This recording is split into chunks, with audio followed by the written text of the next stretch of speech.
বিশ্বকাপ মিশন শেষ, আর সেই সঙ্গে সঙ্গে শেষ হলো সেবাস্তিয়ান বেকাসেসের ইকুয়েডর অধ্যায়। মেক্সিকোর বিপক্ষে ২-০ গোলের পরাজয়ে শেষ ১৬ থেকেই বিদায় নিয়েছে দক্ষিণ আমেরিকার দলটি।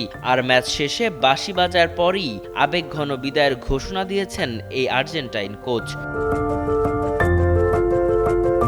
জার্মানির বিপক্ষে দারুণ প্রত্যাবর্তনের জয় নিয়ে নকআউটে উঠেছিল ইকুয়েডর। সমর্থকদের স্বপ্নও ছিল অনেক বড়, কিন্তু আজটেকা স্টেডিয়ামে শুরু থেকে মেক্সিকোর আগ্রাসী ফুটবল আর দুর্ভেদ্য রক্ষণভাগের সামনে যেন অসহায় হয়ে পড়ে বেকাসেসের শিষ্যরা। প্রথমার্ধেই ম্যাচের নিয়ন্ত্রণ নিয়ে নেয় স্বাগতিকরা, আর সেই ধাক্কা সামলাতে পারেনি ইকুয়েডর। হারের পর আবেগাপ্লুত কণ্ঠে বেকাসেসে বলেন, বিশ্বকাপ পর্যন্তই ছিল তার চুক্তির মেয়াদ।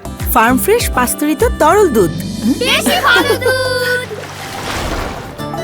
দলের সঙ্গে তিনি যে প্রতিশ্রুতি দিয়েছিলেন সেটি পূরণ করতে পারেননি বলেই এখন বিদায় নেওয়ার সময় এসেছে। যদিও খেলোয়াড়, কোচিং স্টাফ এবং ফেডারেশনের সমর্থন পেয়ে আরও কাজ করে যেতে চেয়েছিলেন তিনি, কিন্তু ফুটবলের বাস্তবতা মেনে নিয়েই সরে দাঁড়ানোর সিদ্ধান্ত নিয়েছেন। ম্যাচ বিশ্লেষণে বেকাসেসে স্বীকার করেন, প্রথম ৪৫ মিনিট মেক্সিকোই ছিল অনেক বেশি প্রাণবন্ত ও কার্যকর। তবে বিরতির পর ইকুয়েডর বলের দখল বাড়িয়ে ম্যাচে ফেরার চেষ্টা করেছিল, কিন্তু কাঙ্ক্ষিত সেই গোলটি আর না পাওয়ায় শেষ পর্যন্ত স্বপ্ন ভেঙে যায় তাদের।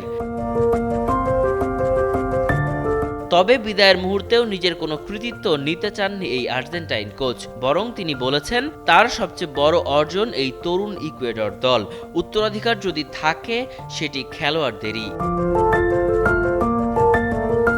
শেষে কৃতজ্ঞতায় ভরা কণ্ঠে বেকাসেসে বলেন, ইকুয়েডরের মানুষ এবং খেলোয়াড়দের কাছ থেকে তিনি যে ভালোবাসা পেয়েছেন সেটাই তার সবচেয়ে বড় প্রাপ্তি। ম্যাচ শেষে ড্রেসিং রুমে খেলোয়াড়দের দেওয়া দুটি আবেগঘন মুহূর্তই আজীবন মনে রাখবেন তিনি। বিশ্বকাপ শেষ হয়েছে, কিন্তু ইকুয়েডরের ডাগআউটে বেকাসেসের এই বিদায় দীর্ঘদিন মনে রাখবে ফুটবল বিশ্ব।